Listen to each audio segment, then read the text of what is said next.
March of 19. Sorry, that's yeah. That's a typo. Okay, great. Right, sorry. I think it's been that long. So. We should have your minutes electronically sent to you. I'll entertain a motion to approve those as presented. I'll make that motion. Thank you, Mayor. I hear a second.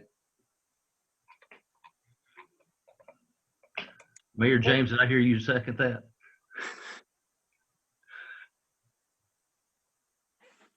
I don't know if he can hear us. Can you hear us, Mayor James? Is Mayor James and Mayor Ridley the only voting members? Mayor James is on the call. I see him. Okay. I vaguely saw his lips move to second that, and I guess by acclamation we'll declare those approved, and later on we'll go with this. So, Trey White, I have down to review some upcoming grant programs. Hey folks, this is Trey White. Can you guys hear me okay? Yes. Outstanding. All right, so if you guys got the meeting agenda, you probably got a packet from Sam that has got, hey, there it is. How about that? I was about to say we've got a PowerPoint that we can work on here and work through. And so if you want to take me down to the next slide there. You'll see that we've got a couple of things we're just going to briefly go over. Do we happen to have Jeremy Hooper in on the meeting? I'm here, Trey. There he is. What's up, big guy? I just wanted to make sure you were actually here before I introduced you for the part that you will play here. So I'm going to go over the statutory requirements and just do a short reminder about what it is we require for the APR and where it is in the statute and where you can find things in the statute if you need more. We'll do a little bit of data analysis and look at what the numbers look like for the Southeast region this time around. Jeremy is going to provide a regulatory update, and is Lisa Huey on the call with us? I am. There she is, and she's going to talk about an organization update, and she also will be able to answer any questions you guys will have about grants coming up. Next slide, please. All right, so I'm just going to roll through sort of the places in statute where it talks about the APR and where you guys can do any additional research that you might want to do on those items if you feel so inclined. Almost all of these are going to be contained in statute in TCA 211 and in the 814, 815, and 817 regions. These are just the places in statute where it mentions the annual progress report and what the annual progress report has to be in it. There's also information about when the annual progress report is due. I appreciate you guys working with us during the COVID crisis, by the way. I know we've pushed it out a couple of times, and it's been pretty tough on everyone. And thanks for your guys' effort. I know it's been difficult doing everything a different way than we always do it. But here are the statutes. I won't get into them very deeply, but they are here for your reference if you would like to see them. Next slide, please. And this is the one over, I'm sorry, 871, not 817, where it talks about what needs to be in the annual progress report. So the big takeaway for you guys during this meeting is that during this meeting we will require 2 votes. One vote will be concerning whether or not to pass the annual progress report as it has been entered in to retract. And we'll need a separate vote of whether to approve any updates to your 10-year plan. Even if there were no updates to the 10-year plan, you'll need to vote to approve leaving the 10-year plan as it is. Next slide, please. And that is another place there. Next slide, please. And these are the rules that give a little bit of the extra information that you might want by amending that TCA and expanding upon it. This just gives the due date for APR and the way in which that you can get an extension if you need one. And we went ahead and put in 2 blanket extensions already, pushing that due date out to the 31st of May. You guys are well ahead of schedule, and we really appreciate that. Next slide, please. If you guys want to look at the statutes yourselves, it can always be reached by Lexis Advance. You can just type TCA LexisNexis into Google, and it'll get you there, and you can go in and browse the TCA at your leisure. This is great material if you're trying to get to sleep at night. Next slide, please. We also have the rules and relevant statutes on the Secretary of State's website. And if you go to that drop-down menu as indicated here on the slide, you'll be able to find the rules and all that fun stuff pertaining to solid waste or any other topic that you might want to research. Next slide, please. And finally, we have it on the DSWIM website as well. So you can go in and look at any rules or anything you might want related to solid waste. Next slide, please. Now I just want to quickly, and it's only going to be 2 slides, so I won't kill you guys with data very much here. Just go through what the data looks like this year for the region. Now on this slide here, I've got the 25% waste reduction goal marked out in that red dotted line there, and the percentage of waste diverted on the blue lines there on the screen by county. So you can see that some of the, it's kind of as expected. Some of the smaller, more rural counties are going to have a little bit more trouble, but that's the beauty of having a solid waste region here, is that some of the counties that are better prepared and better able to handle diversion activities can kind of bring up that average. Next slide, please. And as you guys can see, we are showing progress for you guys over the past 5 years or so. You see that that blue dotted line there is going to be the average for the whole region, and you can see that it's on the uptick following that diversion rate from Bledsoe County. And that's pretty much all I've got. Before I toss you guys over to Jeremy, any questions I can answer about the statutes or some of the data for this year? The Bledsoe County stat, explain that. So as I understand, when we're looking at Bledsoe County, they have got, I believe it is a, Bishop, are you on the line with us? Maybe not. He's one of our Yes, technical. I'm here. Oh, Yes, there he I'm is. here. I just had my mute on, sorry. No worries, brother. Am I correct in remembering that in Bledsoe County, there is a some timber industry that is driving that number way high? I'd have to dig into that to find out what that caused that anomaly, Trey. You may be right there, but I can get back with you and get that information. Sure thing. Typically, when we see something like this, we see either that there's some kind of timber operation going on, and they use just everything that comes off of their plant for some purpose or another. So they wind up having these huge tonnages as far as diversion goes. In a lot of counties, that's going to make that number super duper high. And I'm not sure, like Bishop said, I'd have to dig into the numbers as well. But if I had to put money on it, that's what I'd say is going on there. Okay. This is Mayor Gentry. Are class 3, 4, are those considered, they go towards diversion goals, do they not? Yes, Mayor, that's correct. They do. I just wonder why ours shows such a decline when that's all we have is that, or does all the metal branch work against us? It may, as Bishop mentioned, I'd have to look at the numbers in detail to figure out what was going on with that. I can definitely get back to you with it. Okay.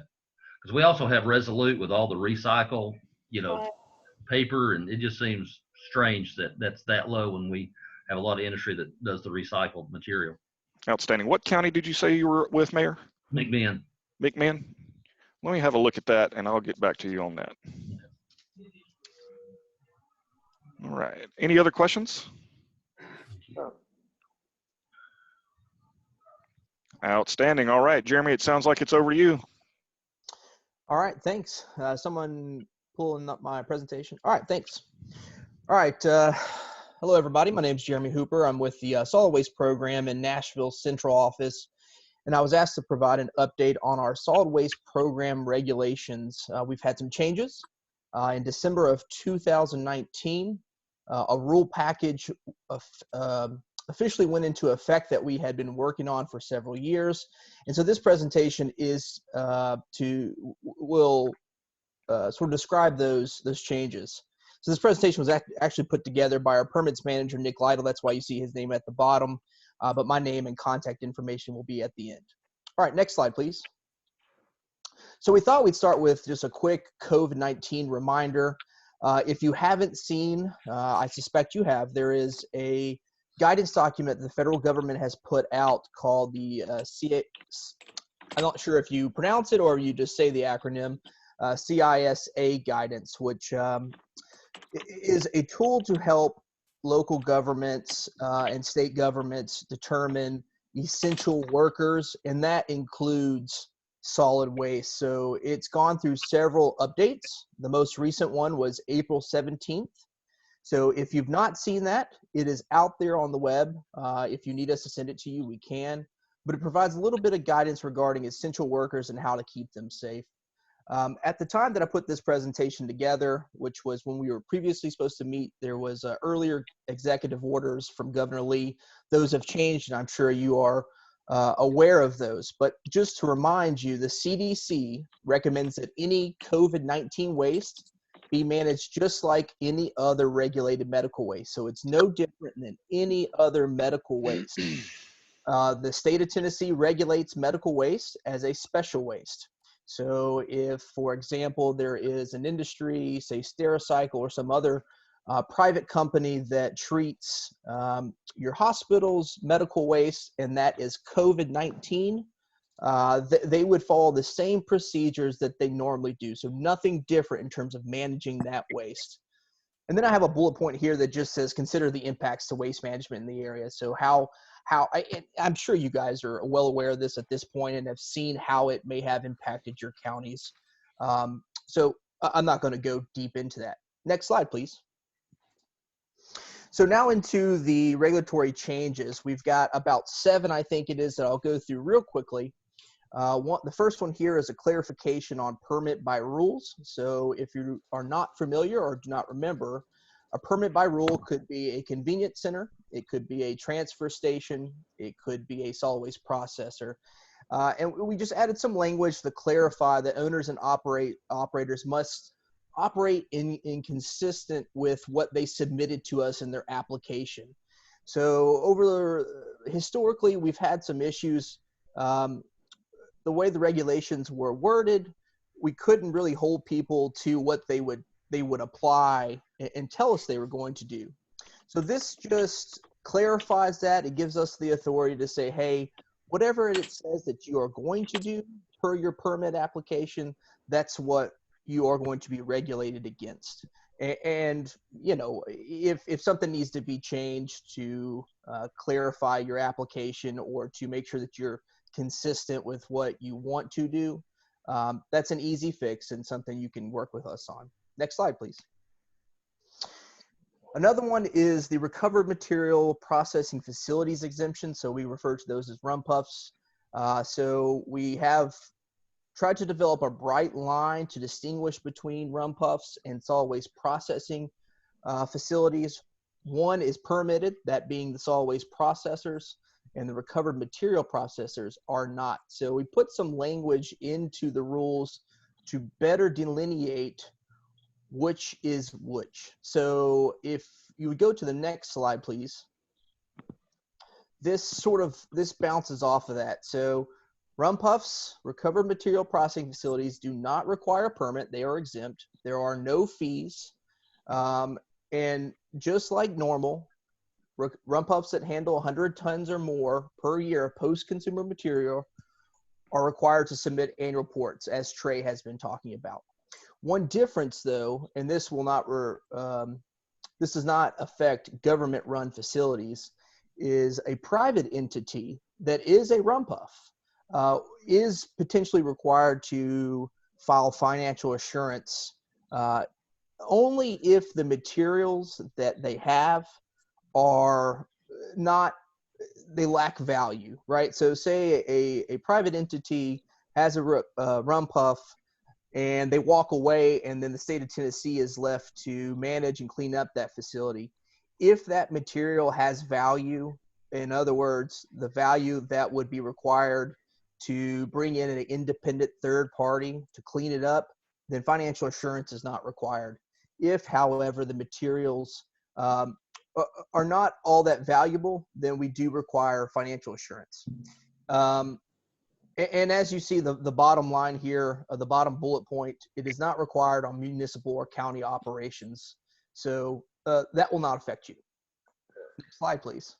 Let me ask a question. What is the RMPF? I may have missed that. Sure. It is defined as a facility engaged solely, I'm reading this straight from our regulations. So it is defined as a facility engaged solely in the storage, processing, and resale or reuse of recovered materials. So recovered materials are materials which have been diverted or removed from the solid waste stream for sale, use, reuse, or recycling. So in McMinn County, 50 single wide trailers, they can, they'll say we're a recovered material processing facility.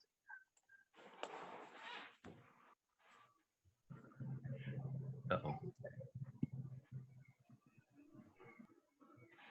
Looks like I was muted. Sorry about that. Was that a question or just a statement? Yeah, because I was asked for an example of some of those, what those would be, because we tend to struggle with different folks here that if they can find that as a loophole, such as a person that tends to store 15 or 20 used single wides, he can say, well, it's just a recovered material processing facility. Yeah, I mean, there is this gray area that undoubtedly we get into with people, and it can be difficult to make that argument. So, for example, sometimes we'll get these tire facilities that will say, yeah, there's a market there. It's coming, and you should not put a permit on me. You should not require financial assurance. So undoubtedly there are these little gray areas that people try to exploit, but we're trying to minimize that here. Okay, thank you. Okay, so moving on from the rum puffs, we are now at financial assurance for permit by rule facilities. This is really just talking about solid waste processors. So what you're looking at is red line that's been marked out, and then what has replaced it. So we removed what was previously in the regs for a 1,000 cubic yard exclusion from PBR financial assurance, meaning if you had less than that, we did not require financial assurance. We have changed that. If you are a solid waste processor, we do require financial assurance. There's no longer a 1,000 cubic yard exclusion. So as you see, the regs now read, prior to receiving solid waste for processing or within 90 days of the effective date, you have to file financial assurance with the state. Next slide, please. So 365-day part 1, part 2. This is, so if you are going to construct a new landfill or construct a major modification to a landfill, we have something called a part 1, which is just a, hey, we are going to create a new landfill, or hey, we're going to modify it. Here's who we are, here's what we want to do. And then we, as the state, work with the applicant to get that out to the public in a preliminary notice. But what we notice is that because of how long the landfill review process, application process, all the details associated with that, because of how long it takes, sometimes you'd get the part 1, and it would go out to the general public, and it would say, hey, so-and-so is going to create a new landfill. But then all this time would go by before we actually got to the point where we were getting technical information, et cetera. So it could be 2 years, 3 years before the landfill is ever approved.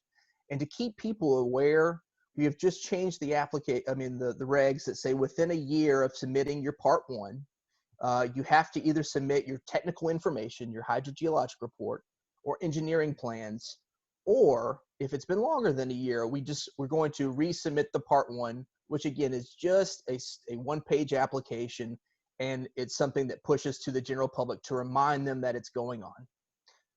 Next page, next slide, please. Closure post-closure renewal. So this is for landfills. We are requiring the resubmittal of closure post-closure plans every 10 years. The idea being that over time, things change, including the financials associated with properly closing and properly managing the post-closure period.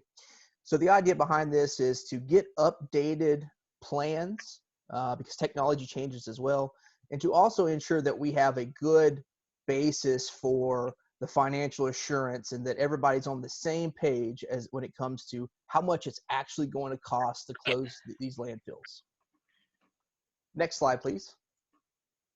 So this is just the language in the regs. I won't go all through it, but this is just the specific language geared to what I just described.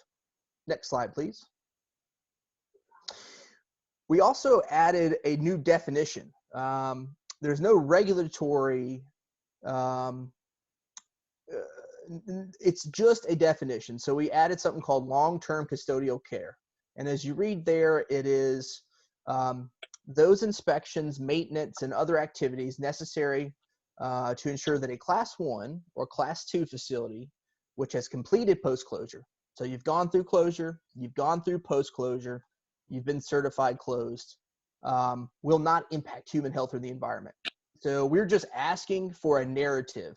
It's not something that we are, we can regulate, but we're just saying, hey, when this does get through closure and post-closure, how are you guys going to monitor and manage it moving forward? Just to give us an idea of how these landfills will be maintained into the future.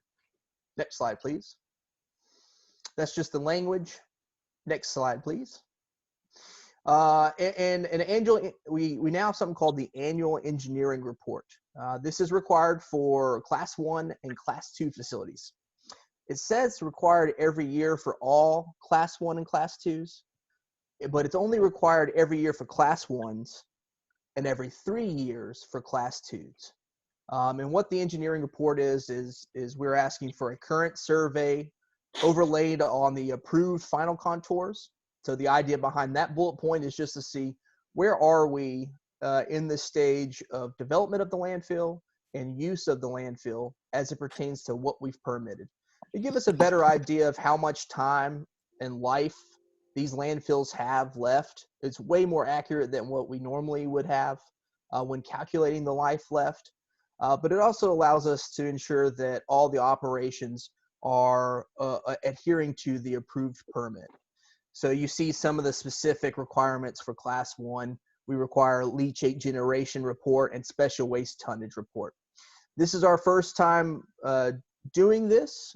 So we are actually working with the folks we had a May 1st deadline, but because of all the craziness, all the COVID, we are extending that per request. So if you get to that point and you need some more time or you have questions about this, please let us know. Next slide. And that's my contact information. So there's my phone and my email. I'm available every day, anytime. If you want to discuss any of these things, you need some more details, etc. And with that, does anybody have any questions? Jeremy, this is John Gentry. Question on the permitting for new landfills. We had somewhat of an issue here several years ago with Meadow Branch on confusion of whether their large expansion on brand new land that was acquired would have required the region's approval. And traditionally, in the past, I've been here, I'm in my 5th term, we've always had to approve any modification, even if they Hey, it's Bradley sorry, John. It's kind of hard to hear. I hear somebody talking in the background. It's kind of distracting. All right, sorry. Go ahead. It's not you. Go ahead. So anyway, just going forward what do we do on those as a region? Because that modification is probably bigger than most brand new landfills, and it never came before the region. But traditionally, anytime, say, Sandtech wanted to do any kind of modification or expansion at Bradley or Ray, it always came to the region. Why did that one not come to the region?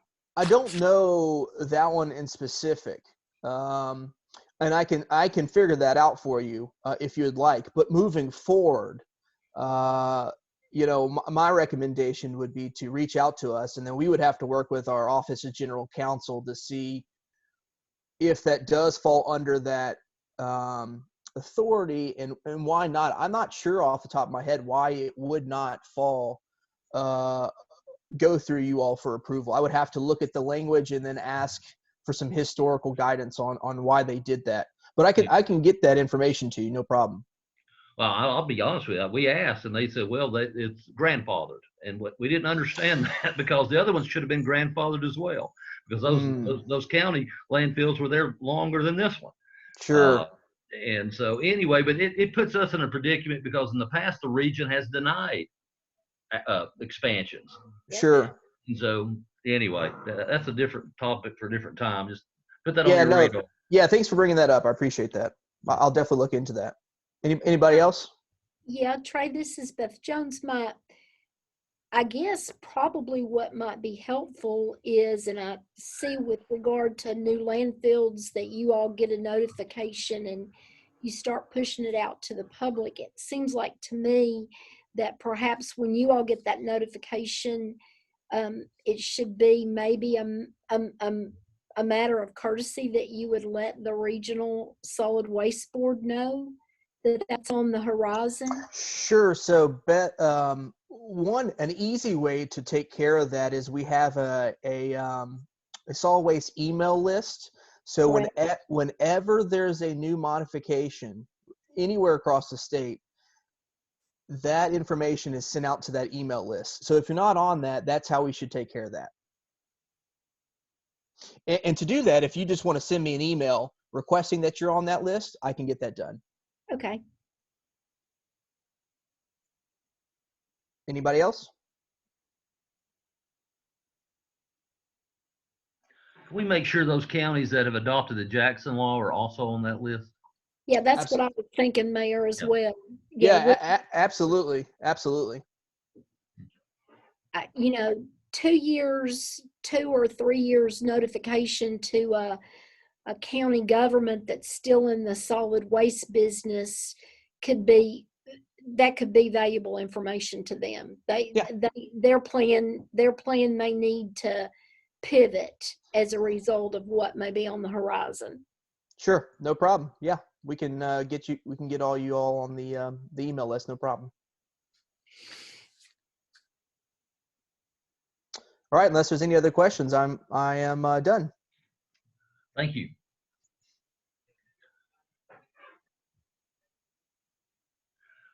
Do we still have some upcoming grant programs to talk of? Trey, are you still on board, or are we finished? Is it go There to Lisa? should be one for Lisa Huey that talks about the, probably right that one. Yeah. Okay, thank you. All right. Hi, I'm Lisa Huey, and I'm the Deputy Director of the Central Office for the Division of Solid Waste Management. And you can see I have provided the current org chart for our division, and there will be a change that's coming about within the next week. It shows how we have materials management organized, and Pat Flood is our director. You may be aware that he is going downstairs to the second floor to work in the commissioner's office for the deputy commissioner. So we will have a new director at some point. I will be the interim director until that permanent appointment is made. But we have reorganized materials management and the grant program in the last 6 to 9 months. And what we have done is we have taken and Trey White, Nick Stengel, and Larry Chrisley all report to me. And Larry is now an engineer, environmental consultant 3. And in that role, he is doing special technical projects. And then Trey has the recovered materials section still, and Nick Stengel has the problem waste section. And then if you go to the next slide, it's the grant portion of materials management. We have pulled that out and placed it as a separate group within the division. And we have the new grant program manager is Kaveen McHale, and she reports to me. And Kaveen is also the financial officer for our division. So she tracks all the monies that come in for all of the different programs, whether it's solid waste, hazardous waste, toxics, and then materials management. And so she is over the grants portion. She works closely with Trey and Nick. But what will happen going forward is that Kaveen oversees the contracts in grants and the payments to make sure that everything's getting put into GMS, the grant management system, the online system, and that we are doing an accurate audit of invoices that are placed into the system before we pay them out. And she's making sure that we have all the backup documentation. So if you had a grant contract and you wanted to extend that and ask for a revision to your contract, Kaveen would be the person that you would work with on that. So I think some of you are probably familiar with Kaveen. We also have a Grant Analyst 3. We recently filled, and it was a promotion for Taylor Collins. She is now that Grant Analyst 3. We are looking to replace the Grant Analyst 2 position that was vacated when someone left and went to a different department. And we just filled our ASA 3 that Taylor previously was in, and that person should be starting in about 2 weeks. So that's how our grants are laid out. Right now we are working with Trey and Nick on our current offerings for the next fiscal year. And it looks like we are going to have 3 different offerings. We'll be doing technical assistance, and that's going to be in the amount of $500,000 total. And then we'll have recycling equipment at $150,000 and recycling rebates at $150,000. So I know used oil is a separate fund, and we're actually working on that contract offering or grant offering right now. So you should see those come out. We're hoping by the sometime in June. So any questions? Lisa, this is Beth Jones, and I want to talk a little bit about our solid waste contracts with you guys. I don't know if any thought has been given to allowing a little bit of change in scope as a result of the fact that a lot of those scopes included travel and meetings, which obviously have gone away in this last 6 months of the year. And yet we're still going to provide the deliverables. So I guess I'm just asking for you all to take a look at allowing us to amend those scopes in order to be able to leverage those dollars. I mean, obviously we have staff tied to those dollars. So I don't know if y'all have given that any thought or not. Well, and one of the things we can do, because I don't know if you guys are aware of this, we internally are audited by financial audit. And so normally what we will do is we will work with the people in audit to see if it is an allowable change in a contract, and then we'll work with the contracting folks within TDEC to make those changes. It's sometimes we have found that we are able to move things around, and especially, you know, we can see because of COVID-19 if that is an allowable change. I can't make any guarantees, but it seems reasonable. But we'll look at that and let you guys know. Thank you. One quick comment, and I don't know if it's even allowable as well, is on the smaller grants. I know we did a waste oil grant, and just, I guess I'm just displaying laziness. For the amount of reporting and stuff, we've said we'll not do this again. If it's not, be honest with you, if it's not over 50,000, it's about not worth it. I didn't know if there's a provision that says, hey, on these smaller grants, like I said, I think we did one for $12,000 to get the tank and stuff.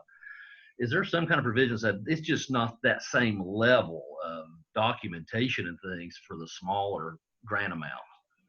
No, and that goes back to like with the used oil, you know, there are certain requirements as far as like the concrete pad it has to be on, the cover it has to be on, the labeling, and then you know, making sure that all that documentation gets into grant management system, and that equipment is maintained. I understand where you're coming from as far as it's a lot of work for a small amount of money, but because of a lot of the auditing that goes on for us, we have requirements that we have to require the counties to meet to make sure that the funds are being used what they were designed for. So Oh, I understand. Thank you. I feel better now. Thank you. Lisa, Well, and one of the things we have talked about in the past, because I know sometimes, and especially when business is booming for builders, that sometimes you as a county may have an issue getting a contractor to come out to pour a concrete pad for you. correct. That he may say it's not worth my time when I could be building, a house over here with a concrete driveway or something. And we understand some of the difficulties that you run into trying to get work done in a certain amount of time. This is Beth Jones again. One last question, and this really has to do with stuff outside of the box, and that is, are you all going to have any funds available to perhaps help a local government launch into a pilot project, like a new approach to a solid waste processing for waste tires, or are you all going to have anything like that available? We're not anticipating this year. One of the things I would ask the counties is to look at the money that you are getting from tires from the Department of Revenue and see if you can utilize any of that money for processing, if there's a potential there. I know some counties haven't spent any because they're like, they get a little worried about using it. But that's an option. But this year we're probably not going to have any additional funds available. And I will tell you, with COVID-19 hitting us, and we are being asked to curtail our travel, anything that is not mission critical. And so I anticipate that the legislature may start looking for available funds that they may need for other purposes out there. So.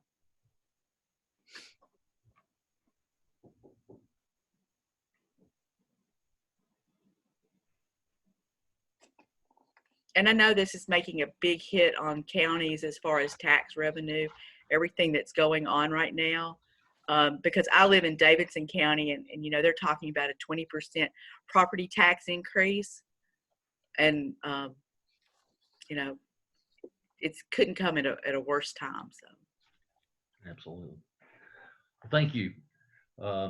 Item 3. Do we have any additional questions? Anything else for TDEC staff? Thank you all very much for joining us. I appreciate it. It's nice to be able to ask you any questions. Item 3 is a Landaria presentation. Is it Vince Harkins? Good morning. Good morning. I want to thank Beth Jones particularly for inviting me to join this meeting, and I appreciate your time. And I'll try to do a brief presentation, a little bit on Landera, tell you who we are and a little bit about what we're trying to do specifically in Sequatchie County and then ultimately in the state of Tennessee. Next slide, please, Chad. So Landera started as Carbon Black Global in Dyersburg, Tennessee in 2009. And I know a number of you have even visited our plant and heard this speech, and I apologize for being redundant, but I'll just go through a little bit of the history and kind of tell you where we are. But so in 2009, we created the company. We started the process of getting a patent and started testing a lot of different materials. And our main focus at that time was to create activated carbon from hardwoods and from different feedstocks. I joined Carbon Black Global in 2014. And actually shortly after that, later that year, we got our first patent for the production of activated carbon using our processor. In 2015, in September, we moved to Dunlap, Tennessee, in Sequatchie County.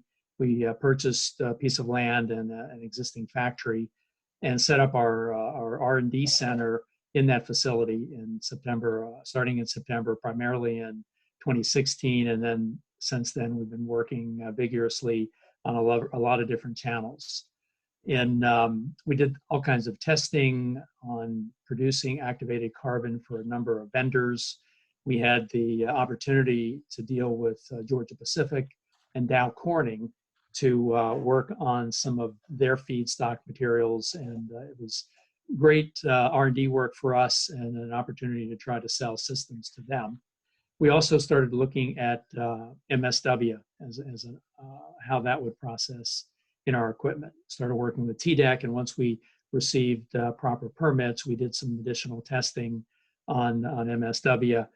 And in the latter part of 2018, Joanna Zeebarth, a Canadian businessman, joined our company, became the majority owner. And since then, we've gone actually on a very specific focus on processing municipal solid waste. And we formed Landera, which is the brand that we're using for the processing of MSW.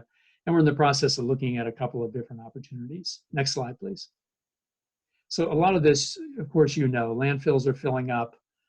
Greenhouse gases are emitting from landfills and from other ways of processing municipal solid waste. As the population grows and as, quite frankly, the market is less interested in buying recycled materials, you know, there's lots of challenges. Next slide.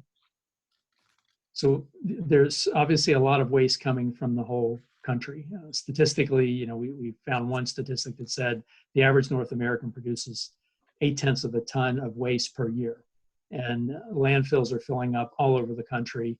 It's a challenge that's going to be ongoing for everyone. Next slide. So there's different ways of processing waste. Landfills obviously are one. Incinerators are another way. About 11% of the global waste is produced through incinerators. There's some gasification plants, and then there's a lot of shipping out of the area, not only from state to state, but if you get on the global market, that happens from country to country. And so again, these are 4 primary ways of dealing with waste today. Next slide. So Landera has come up with what we describe as the only scalable and patented solution that takes care of municipal solid waste in 2 ways. One, in an environmentally clean way, and then secondly, in an affordable way. Next slide. What our system does is that we're able to eliminate the physical footprint, if you will, the MSW itself, and we're able to reduce the impact of landfilling MSW. Quite frankly, our system is even favorable over incinerating MSW, to the point where, from a volume standpoint, we can reduce the overall volume by up to 95%, and we can reduce greenhouse gases by up to 99%. Next slide. And let me just step back for 1 second. In Sequatchie County, what we're trying to do is put together a plant that will process 100 tons of waste a day. Would take care of what comes out of Sequatchie County plus a lot of the surrounding counties. When you do that, and if you use 90%, just to be a little bit more conservative, if we're able to divert 90% of that waste, and once it's scaled up and we're getting 100 tons a day, 5 days a week, 50 weeks out of the year, we're diverting 22,500 tons of waste from landfills. You know, what we end up with is basically char and residual metals, some pieces of glass, a couple of different things. If you've been to our plant and seen one of our demos, you see what it looks like. And the picture over under number 5 is kind of a good description of what that 5 or 10% of the volume looks like. And we're very excited about that. And that's been tested many times now, and that's a consistent number. So what we do today, or what we will do with this new processing center in Sequatchie County, hopefully being the first one, and then in other plants throughout the US and globally, is the waste will be collected as it is today. It'll come to one of our plants. We will put it in a commercial baler. It will then be baled in plastic. That plastic will then be put into steel canisters. This particular picture shows dumping it into a canister as we do today in our R&D center. That canister then is loaded into one of our processors, which is an autoclave, and we run it for 2 to 3 hours at high temperatures, controlling the airflow through the process and controlling all of the downstream, to the point where our emissions are much cleaner than many other technologies. And this, of course, is what we monitor and measure for TDEC and the EPA whenever we're doing any testing. Next slide, please. And whenever we receive MSW in our plant, we're not planning on doing any processing or sorting. anything other than perhaps removing large components such as appliances or something that is going to be hard to bail. Those will be processed separately. But there's very little pre-processing that's done with our system. Next slide. So it's a low maintenance technology. The investment into one of our systems, if you compare it to some of the alternatives, is lower. And it's basically a large autoclave that processes with scrubbers and baghouse filters and combustors being part of the downstream. It's very durable. You know, we have maintenance built into our systems. We actually, when we do a financial module on one of our plants, we plan on replacing the autoclave after 20 years, and they should last anywhere from 20 to 40 years. Next slide, please. And the next one, please. So we work with and have been working with an environmental scientist since 2014.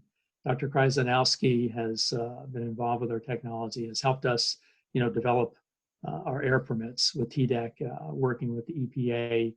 She's been very good at helping us kind of regulate how we process to the point where we're testing different ideas, different components, and she's able to verify and work with us on this. She did some analysis for us for a project that we have in a Caribbean island.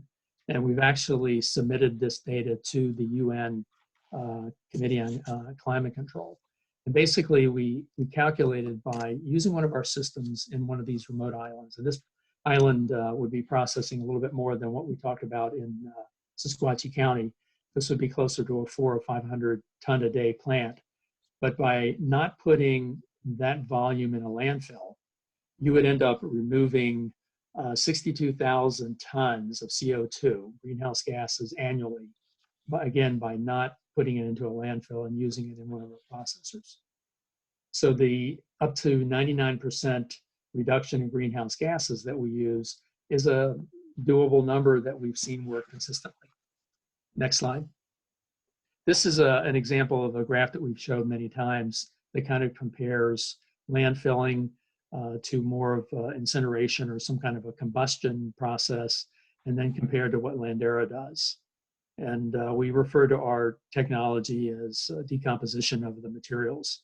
But this is showing the tons of greenhouse gases that are emitted each year based on a 200 ton a day plant. And and again, the total is the gray shaded area, if you will. With landfilling, you're looking at 14,000 tons a year that are going into the environment. With combustion, you're looking at 12,000. And with our technology, it's the upscaled or upsized chart on the right. It's almost insignificant to the fact where the EPA gave us a waiver because what was coming out of our system really is insignificant. Next slide, please. We have patents for our technology. There are several that are still pending, and we have new patents that we keep developing each year. And it's on different processes, on different components of what we do. And we've also filed these patents using the PCT in 153 different countries around the world right now. Next slide, please. We have some very detailed controls that are part of our technology, it's part of our IP that comes with a system to the point where it's an automated system that can be completely run remotely. One of my partners, Mr. Decker, who's the patent holder, he may even be on the call here actually listening in. He's developed this to the point with a couple of people that work with us that he can run the plant in Tennessee from his home up in Canada. I could do the same from where I am in Virginia. During this coronavirus epidemic, we are shut down, of course, but once that comes back up, we have the ability to run this plant completely remotely. But this technology, which is again part of the IP, is built in so that we can control the process so that we're getting the most efficiency out of it. Plus, there's many safety factors that are built into it and controlled by this the control system. Next slide. We've invested in a lot of equipment in our plant in Dunlap so that we're able to measure and analyze all the emissions, the temperatures that are coming at various stages of the process, from the processor or the autoclave right out to the combustor or the flare at the end of the process. And this data is what we're that we're recording and we'll be providing to TDEC as required by our various permits. And we'll continue to invest in this equipment, and this will be part of what we would put in any plant that we build in Sequatchie County or anywhere else. Next slide, please. So next slide, yeah. So in general, what we're proposing in the United States, quite frankly, is to look at areas where there's opportunity zones and where it makes sense, develop a public-private partnership so that we're working with the municipality. We would have an investor involved with us from an opportunity zone investor, and then Lendera would be investing in this. And the goal is to try to own and operate all the plants. Again, the municipality would be part of it if that makes sense for the structure. And it would basically guarantee tipping fees for the life of the plant. And our goal is to have a plant that would be profitable from the first year, or if not the first year, within a short period of time, basically from revenue that would be generated from tipping fees. And the other beauty of our system is we have the ability to capture the syngas, produce electricity, and where it makes sense, sell electricity back to the grid. At least in all cases, we will have enough electricity generated to power the plant so that we're a zero electrical plant, zero electrical energy plant. And again, where we can sell electricity back to the grid, we will do that.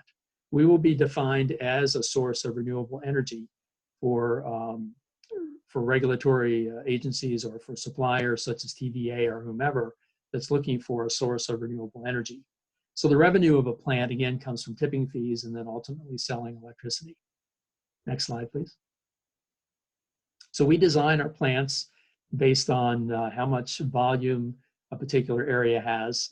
We have a modular design that we've come up with that can be scaled up based upon the volume that's coming from the plant. And there's various components that we use. Processing equipment, again, is completely scalable. You have a module that's set up for a 100-ton plant, and if you need a 400-ton plant, it's basically taking that module and multiplying it by 4. Next slide, please. This gives you an example of what the floor plan would be, and again, this shows you the various modules. And it's designed so that you have an area where your waste can come in, where it's baled.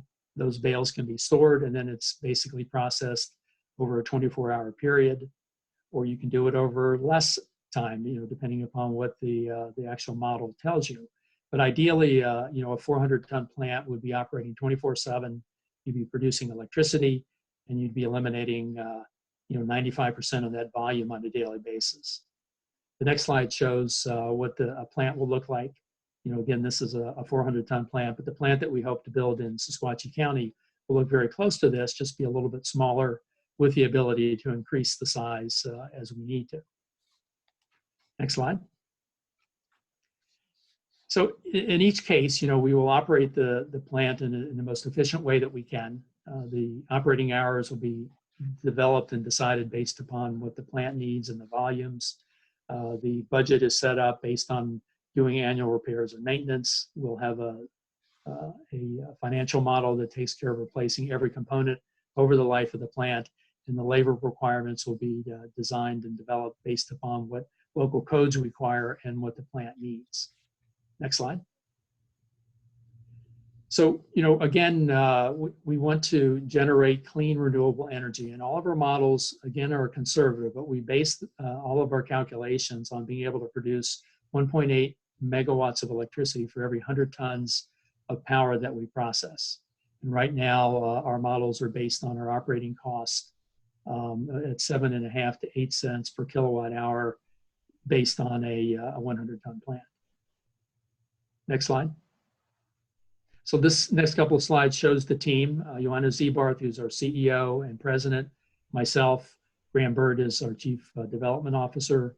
The next slide, Earl Decker, who is our chief R&D officer. He's the patent holder. If you've been to our plant, you've seen Earl. He's always involved in the demos that we do at our plant. And the other folks are people that are helping us with various development. John G.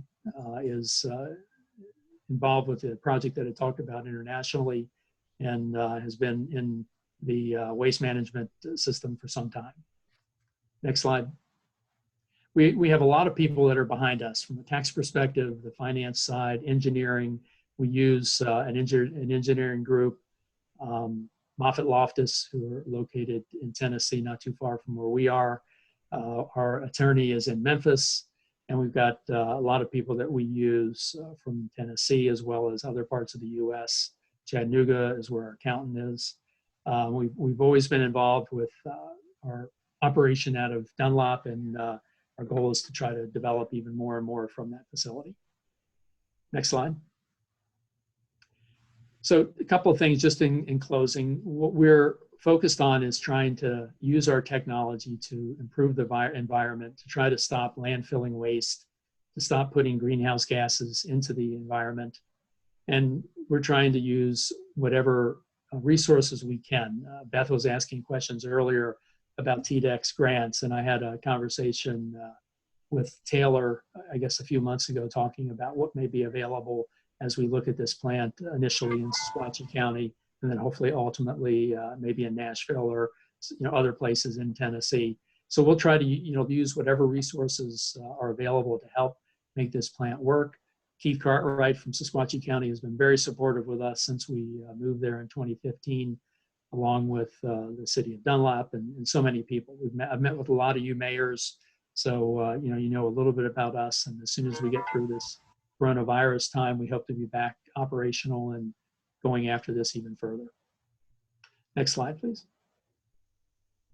So basically what we say is our goal is to reduce the environmental and physical footprint of waste, provide governments with a scalable and affordable solution. We have and experience a high risk adjusted return on that, which is what we hope to be able to do globally. That's my presentation. I appreciate your attention, and if you have any questions, I'd be more than happy to answer them. Hey, Vince, it's Beth, and I don't want to put you on the spot, but where are we on the status of the permitting issues with TDEC? Well, TDEC issued us a permit so that we're able to process municipal solid waste in our R&D center. We were doing that up until March 16th when we closed, and we'll be able to continue doing that. There's one permit that we're still working with TDEC that involves the Jackson law that was asked about earlier, and I'm working with Keith and the local attorney to work through what needs to be done on that. I mean, quite frankly, that's been put on hold for right now too. But we're good. TDEC has been working with us. We have a couple of different permits that are in place right now. And we've actually did start measuring some of the emissions as required by the air permit. And that's working very well. And what about having to test, I guess, the char before it goes into a landfill? I think you all were we were looking to see if it was going to get an exclusion and be considered household garbage. Has there been any resolution to that issue? There has not. There really has not been any discussion on that since the last meeting we had at our site, actually, the demo, when Mr. Flood was there and yourself and a number of folks. Okay. That's something that we will have to address somewhere between now and start getting more concrete discussions on the potential plant in Dunlap. Okay, thanks. Thank you. Please, anybody else would like to put me on the spot? I enjoy that. All I know, and I don't think Lisa or Trey or any of the other TDEC people were in a meeting with the TDEC commissioner that was back before all of this started, but he did tell our local rural governments, and I quote, that before he left office, he was going to solve the waste tire issue. So I'm not sure what that means, but I know Mayor Ridley heard it, and I know Mayor Gentry heard that. Actually, that was my question. How long does it take for the process on tires, and how many can you fit in that enclave? Well, it's, typically what we hope to do is take tires and put them in with the bales. And as you're processing, 24 hours a day, you would be reducing 3, 4, 5 tires per load. We could do an entire canister of tires, but that's not the best way to use our system and the best way of getting rid of tires. So it would be a slower, gradual reduction, if you will. It all depends on the volumes, and we would figure out a plan on how to do that. There's ways to do it so that, we're doing it in a very, very environmentally clean way. What you end up with is a ring of steel, and it does not really impact our process other than from a favorable perspective, because there's a lot of BTUs, a lot of energy in a tire.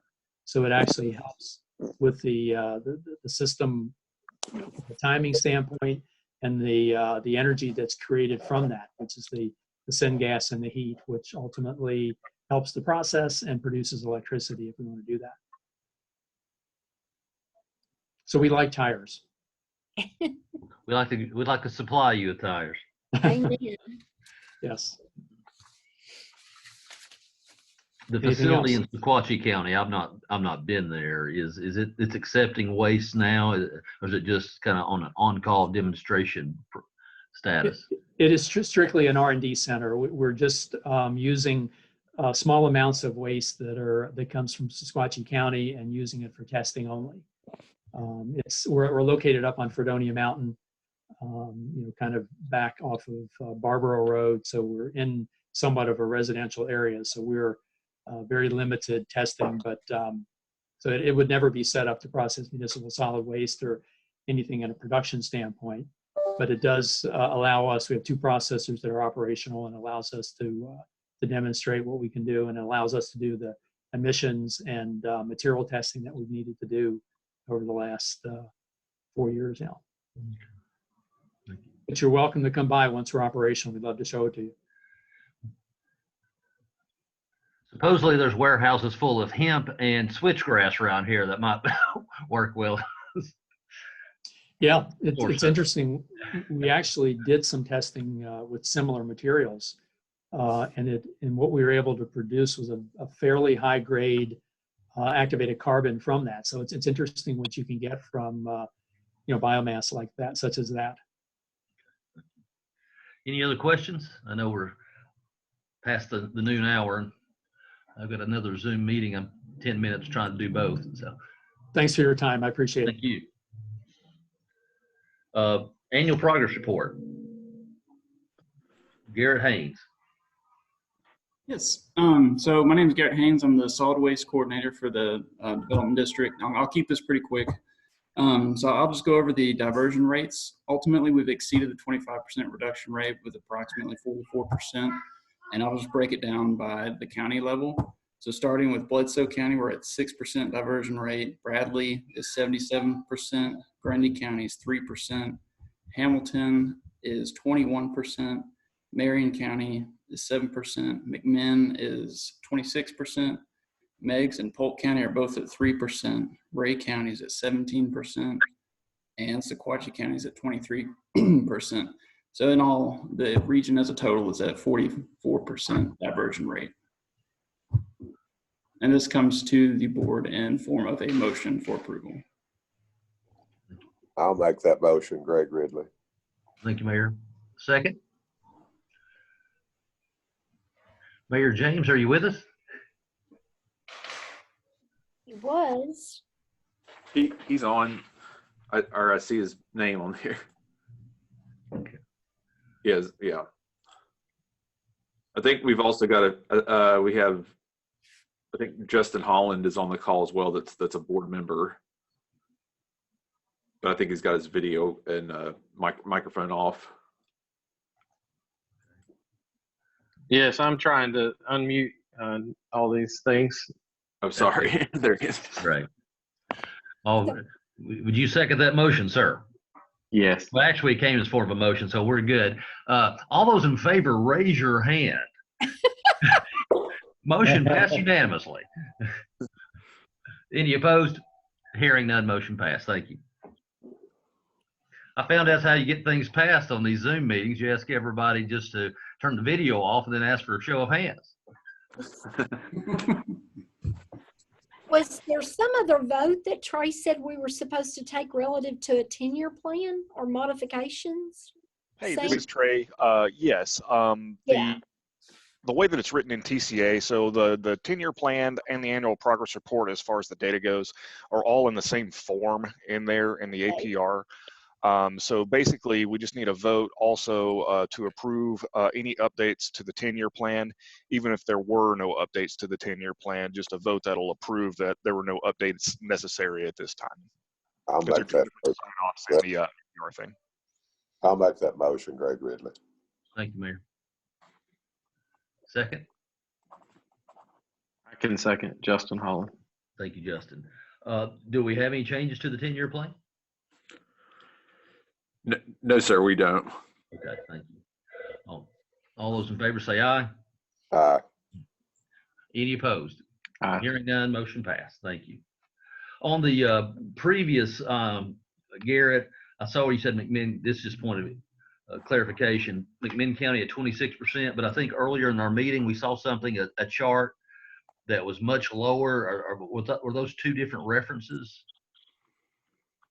Maybe I misunderstood that one, because I know it looked like McMinn County was like at 6%. I didn't. Maybe there's two different. Oh, I think they were looking.